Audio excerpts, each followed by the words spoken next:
control as Deadeyes guys are going to find themselves at the receiving end of A1's graph. And now one new situation, and now they should have an idea what the opposition is expecting. 2v4 situation, Inshallah, Inshallah.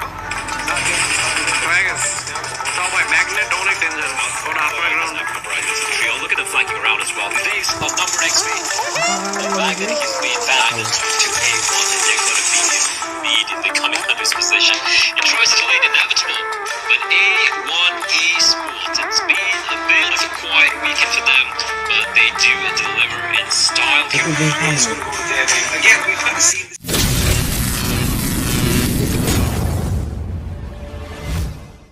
Ever a cluster of teams down south, and what does out west most of the time? Instead, they're looking for action. Speaking of action, I might be wrong, XP. We might be seeing Seal9 going up against Bublu. You know, all I can think about right now is someone in the comment section just getting ready to ridicule us for not knowing our tangents. So I guess... tangent! No, that's not a tangent. No, tangent it's not. It is. Tangent goes away, yes. I said that on purpose. But again, coming back to the game, Seal9 is going to be taking the fight to Bublu. Now, it is going to be one man each from the squad. Danny is going to have some... It is a diameter. Reinforcements. I'm sorry. I mean, it is a diameter. He's like, what's your radius? Is it a radius? I mean, a line...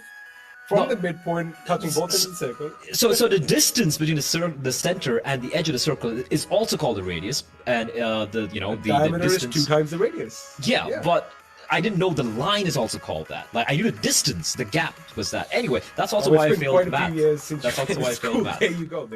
That's why we're talking for a living, Blake. Yeah, exactly. Anyway. Like, don't get me to like do anything important in life. I would probably fail at it. So would you, XP. So would you. Anyway, hey, I got it right. I mean, I am not associated with this gentleman except while casting. I'm just kidding. Anyway, coming back to the gameplay, let's quickly turn the topic around before.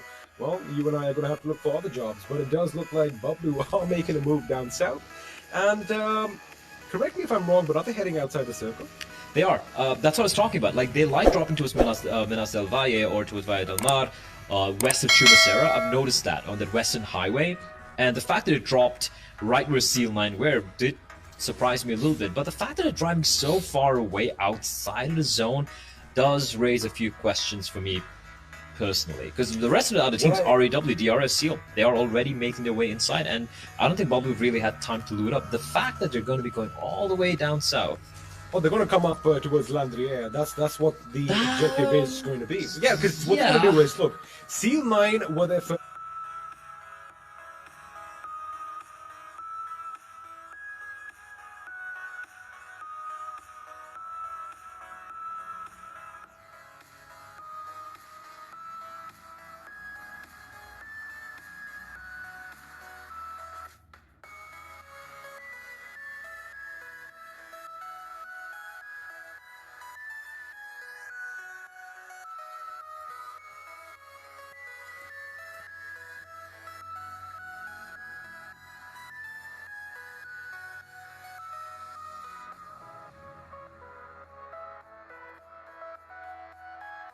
contact, right? And Seal9 know that they were towards the southeast. Too crazy taking place. This team, though, on his screen, right? Zeus and DRS, like, these were the top dogs in previous seasons, XP. And the fact that they're not even the top 8 at the final day of first Super Weekend does surprise me a bit. Although, they're not trailing by much, right? They have Cruda's points. Seal delivering. They're much more better than how they were the second and third Super Weekends in the previous season. And there we go. So 80 points, 74. It's not too shabby, considering they just need like 20 points maybe, and they'll already crack the top 5. But it is a little jarring to see them in the bottom half. Wizzies with vibes, though. Man, like, what a start they had during the group stage, XP. We were all kind of caught off guard, but they have kind of fallen off a little bit. And the first and the top half, though, it does make me happy to see IA, Bublu, and T2K. They're in the top 3. We've seen them around for such a long time, XP, and it looks like this time they're going to be a little lucky. Who's not going to be lucky is Suyog, and he might be down for the count. He just dropped out of the vehicle in a very unfortunate position, and it is going to be rules with that mini 14 who's going to finish off the job. Jane, did he spot him? No, did he? I think he did. I think he saw a bit of a... Yeah, the smoke. The smoke's a dead giveaway. Well, And if you see some smoke, chances are you are going to shoot at it. And that was actually pretty nice because it was initially thrown not just as bait, but also to conceal the vehicle, right? Because you don't want to lose your vehicle in such a position when you have to basically run down. That could be problematic. Now, but he did use it as bait. That was beautiful because, well, you know, I mean, you and I would normally look at a plume of smoke in the distance and put a few shots in, hoping that you get those hit markers. And that's exactly what he anticipated, almost getting the marker. Now, again, this is a little optimistic from Malik with that UMP red dot trying to get a target at such distance. But it does look like they're just trying to ascertain the position of the enemies. And T2K, again, I love the fact that they are playing aggressive. Have a look at this Legend. If you have a look at the minimap play, his teammates are spread out. Now, they are going to have their crosses pretty much aimed down south. But the question is, are they going to make a move? Because as of right now, they do not need to. Don't need to. You really don't have to. T2K, though, losing the player early on will be a bit of a sting. Weezers with vibes, spread out. They have complete control of that junkyard area, and we did take their name. Sorry, the graveyard area, and we did take the name, XP, and hopefully they do manage to kind of reverse their fortunes. Zone's going to be shrinking, and this is where I'm going to be very excited about. Where's it going to be heading toward? Oh, come on! Again! What is it with Los Leones? Like, look, I get it, XP. Like, it's the biggest town. It's a massive town, right? So the odds are sure most of the zones will be, if not centered on it, at least cutting across it. But the amount of times we've seen it coming on Los Leones, it gets a bit boring. And all right, how deep are we going inside here? Go on, go on deeper. They challenge you. Go inside. Through a 6x. that was a good shot though. But of course, we are going to focus over here. And Sandesh is going to pick up that Mark 14. Now, I'm pretty sure he was hoping that it's going to be a bolt action, as we have seen he's really proficient with that weapon. But that is the devil's weapon indeed. It can be used at long range and at close combat as well. So it's a versatile weapon in his hands. The question is he going to be able to use it? Now, have a look at this. We have a mass migration happening right towards the center. Keep in mind, the areas around La Vendita are going to be hotly contested because A, they have high mountains on either side, and you know, since you have that massive crater, you can have cover from both ends if you are on top of a ridge. But Jiggles over here, jiggling around in his vehicle, not the best vehicle for this terrain. He does take some damage. Lucky that he didn't crush his head while spinning. Yeah, especially I don't think these guys even have seatbelts on, which is always risky. Kids, always wear your seatbelts. That saved my my noggin a few times. Vibes though, they have all gathered together, XP. They're on this little compound. You did say there's going to be a mad dash for La Bendita and Los Leones, but there's so much of free real estate around that even if a team does suddenly realize that there is another team ahead of them, or like lying in wait, you can easily take a U-turn and just take a side turn and maybe make it work for you. But unfortunately for G1, that is not going to be the case. What was that from Blade? A random flick of the thumb, and Parakeet's also going to be knocked down to his knees. And IA Blade, my oh my, looking very dangerous early on. Is he going to be going in for the hunt? They are. IA, they want his kills. I like the fact that he is going to be going to his higher ground again. I like, you know, they're playing smart, Blade. They're playing smart. They're not going to take enough chances. Now, Blade, if you have a look, is going to be exposed on his right, but as long as he gets that kill, he is going to be a happy man. Now, the vehicle is going to go boom. Parakeet is going to be blown up along with it, which means, well, I have quickly amassed 2 kills to their name. Then it looks like Uzum was taken down from high voltage elsewhere. Let's just quickly have a look at this. One knock over here. He does know that there's an enemy in the distance. He did get a few shots on him. And have a look at that. Parakeet was already under fire.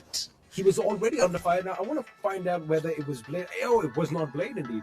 I do believe it was Uzum who got the knock, because Blade just has 1 kill to his name. Okay, but Blade It looked good, though. Yeah, it looked really good. I really thought he landed the flick there. That was some cool stuff. Oh, it was on target.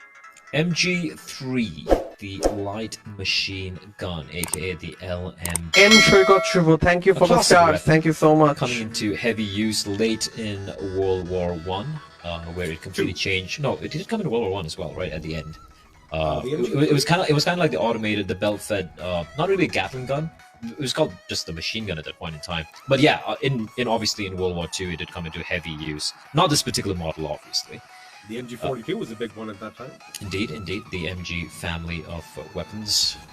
It's fascinating how human progress have the is. capabilities to. Yep. No, it's kind of crazy. Like I was reading this about how human civilization has big spurts in industrial progress, especially during war. Like think about it. Well, the world wars gave us like crazy amount of progress, like nuclear energy. Of course, it came off the fact that it did lead to a lot of death and destruction. But eventually, the technology that's developed in that time did really push human civilization ahead. Well, absolutely, but it's also a lot to do with conquest because what preceded the World War was the Industrial Revolution, and that's when, technology was just booming. So again, it's all about conquest and exploration, but right now, the map is pretty much explored, and well, one team is vying to conquer all the others, as all the action is going to be breaking down around DRS. and Vita. Again, I like the fact that all teams are still alive, as Mafia Ninja is going to take down Pika at distance. Now, this is what I was talking about. We have a lot of high ground in the situation. DRS, okay. Taking the fight XP, something which they have avoided, early fight that too, something which they have avoided for quite a while, at least during the Super Weekend. And maybe this is the moment where things will change for the side of DRS. But the team they're going to be going up against are no minnows. It's going to be Stalwart eSports, Action, Apex, and Top, lying in wait, daring DRS to poke their heads over that bridge. Unless they deploy a few smokes, I don't think it's really worth the fight. Meanwhile, Bablu, who's going to lose a player early on to entry, and who will, with a hop and a skip, is going to get back to safety. It was good to take it on Stalwart actually to give away that little piece of real estate right in front of us, as, like you did mention, they're going to wait for them just to pop over the bridge over there, and since they have a lot of cover, it is going to be played to their advantage. Now, I am going to expect them to have a lot of angles. Apex is going to keep the right flank secure. Action, of course, is going to be right there down the middle, but I do believe Top 2A could be. There you have it. He is going to make sure the left flank is secure at distance. Again, I love the way that Stalwart are baiting them to come in, but DRS are keeping their trigger discipline as well. However, keep an eye on this. They are at the edge of the circle, which isn't really a problem because, they have the blue zone to their back, but this is what I'm expecting. They're going to come out, and the way the angles have been set up, it's going to be problematic as Galzen is brought down to his knees. I like how Seal's keeping an eye out. That nade! That nade XP, it's look at the trajectory, look at how far Action is tossing it a little too deep, but if he cooks it perfectly, that's a confirmed kill and another knock, but somehow the rest comes in the nick of time, and Galden's immediately gonna scramble downhill where he's gonna patch himself up. And as you pointed out, with the zone moving in, DRS realize this is a battle they don't really want to stick around for, considering it's going to be against Stalwart, number one, and number two, they have a much more better fortified place to take this fight from. So really not worth the battle, so they're going to be yeeting their way out of there, trying to make their entry from the northern side of the play zone. The question is, or rather, the fear for me is the fact that DRS could be just driving from the frying pan into the proverbial fire, because there are a couple of teams lying in wait there. Well, one of those teams are going to be Deadeye's guys, but again, we're going to have to wait and see what unfolds over there. Right now, C9's Monkey with that SKS, trying to lay down some shots at range, keeping the enemy at bay, while Killer is going to be hot on the trails of Jane. He does see the enemy going around. A few shots have been fired, but the question is, are they going to connect? No, they're not, as Jane is going to make it to save league elsewhere. Have a look at this. Joker getting a double knock and a finish on the Members of Clarity. I was going to bring this up. We did see Bablu bob and weave their way out of the blue zone as well, trying to make it to safety. But right now, Blay, they are down to one lost man, and that man is 420. Question is, can he do the unthinkable, while Raw are getting ready for a fight with Deadeye's guys, as Shifu's vehicle is going to be blown to smithereens. Ooh, okay, Hazard in the meantime, what is this? There are a lot of members. Hazard has to battle it out, but it's going to find one. A little bit of a lag there, unfortunately, but we will be seeing Hazard getting taken down very early. And he did get knocked and then taken down, XP, meaning that his teammate is still alive.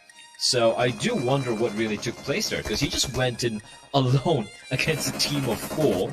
So, a bit too foolhardy. Maybe he thought it was just one player over there. We'll never know unless we probably have a quick chat with him. But we can talk about that later on. Maybe our analyst can probably break this up. This nade, he's cooking it. Oh, and it is Kobe! Oh, beautiful. That is perfection from the side of blah, blah, blah. That fragmentation grenade just blew up inches from Frag's face, and right now Aussie is going to take the fight to I8. Crypto is going to get taken down in the smoke, getting sure that the hit markers do the job. Now his teammate Extreme is going to be on the ground as well. He is going to go in for the right. That is the right call. While Aussie is going to be running around, his teammate Cloud comes under heavy fire, and now in the cloud of smoke, he is going to get picked up. Now I8 is going to be relentless in their pressure. They are going to try and get a little bit of... Wait a second. They just got him. Is that it? Do we have the first team to be eliminated? That's it. That's it. That is brutal. In a span of a blink of an eye, just completely wiped out. As you now watch DRS. And DRS, they're hearing all this commotion. And look at them, like a bunch of lemmings. Oh, and they're just going to be rattling off bullets. It's even a gun over there, rattling off without even an owner. And Deadeye's guys, XP, they're a bit pinned down. And an unlikely ally in the form of RAW. Obviously, RAW don't know that they're helping out Deadeye's guys over here, but them kind of diverting the attention a little bit for DRS is going to help out Deadeye's guys, but on top needs to leg it because he's getting shot at from the distance as well, and I do believe he's managed to find himself a semblance of safety. Let's take a look at the zone, and it is going to be on the LA of La. Well, Bandita is going to have some action, but Future Station are going to be one of the teams with the only compounds under their control. We are going to shift to DE Shifu, sir. Now the fact is Deadeye's guys are going to be split in twos, and they are going to be bombarded from all angles. Raw at one end and of course DRS at the other. Nemo with the grenade does get weighted, sir, down onto his knees, which means Shifu's work is cut out. It could be short-lived because the grenade is going to go off in front of his face as well, bringing him down, which means now Deadeye's guys are going to be survived by Frag and on top, who are quite some distance away, and well, all they can do is helplessly acknowledge the fact that they've been reduced to a two-man squad. Two-man squad. Definitely not going to be helping the chances here, XP. But still, there's always an opportunity. You can always bide your time, wait it out, wait for your opponents to knock each other out, and just try and play for the placement points, and maybe sometimes be, as you like to call it, an opportunistic parasite, and just jump on in when the timing is right. Delta X, however, meanwhile, getting a knock onto a member of Stalwart eSports, so a lot of these teams are suffering a little bit of casualties, but no full team wipes yet, and most of them are not confirmed kills, right? Just knocks. No one really going down and being out of the count yet. However, as I see that, I did spot out a member of Zeus who's down, but is very far away from his teammates, so Zeus is going to be very quickly down to a three-man squad. That is going to be icy. Yeah, he's in a very rough spot, XP, and I don't think it's worth Zeus going for the res here. Tough spot indeed, and again, it's like a domino effect because, you know, if you knock someone out, someone's going to knock you out. But now Stalwart eSports, oh boy, they are in trouble now. That fire over there is just making it a little bit more picturesque, as I do believe they're going to be survived by one member. Again, the member down below is knocked out. Action is going to be the last man standing for that team. Well, what a crawling for the team as he now makes his move as Nima comes into fire from Rules. Now DRS Mafia Ninja's position could be instrumental as he's not aware that someone is close by, but now from distance, Action, not one to stay far away from Action, gets the knock even though he's the last man standing. Again, every single kill point is going to count. He is going to do a little bit of a Superman punch, whips out his weapon, goes up against Mafia Ninja, and puts DRS 6 feet. The lone man standing for the side of Stalwart, and he finds 2 kills. I'm a little surprised Mafia Ninja was not aware. Like, he should have heard the gunshots, right? He was like, oh wait, he's getting shot at from right next to me, and instead, I guess he just got a little tunnel vision there. Meanwhile, Zeus, they're in a rough spot. They're pinned down. They're the meat in this meat sandwich, and they're getting sandwiched between a rock and a very hard place. Rock's name is Seal, but hold on to the thought, because Zeus are replying back. Those nades are dealing so much of damage. They're exchanging blows. Done! But Zeus You're out of here. are gonna annihilate Seal. They look like they were done for.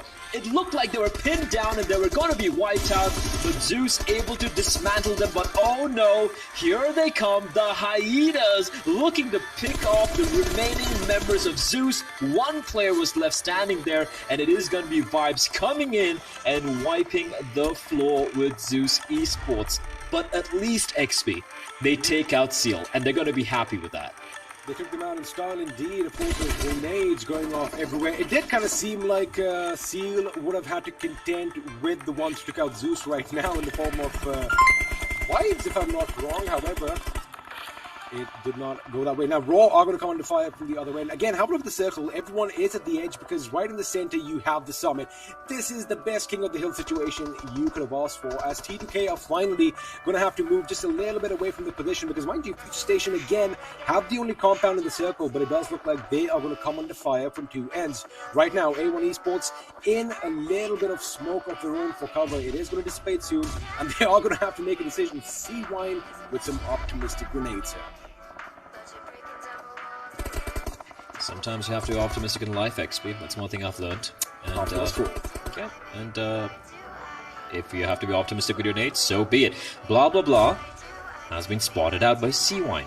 I don't think blah blah blah spotted him, and that's a lot of information being gleaned here by C-Wine, the third person angle working to his advantage. But if he's not careful, there you go. There we go. He gets spotted up by Wizards with Vibes, who are playing on the periphery. Now, the battle of this compound, I don't know if it's worth it because of how big the compound is, XP. Even if you hold on to it, you can get besieged from multiple sides by multiple teams.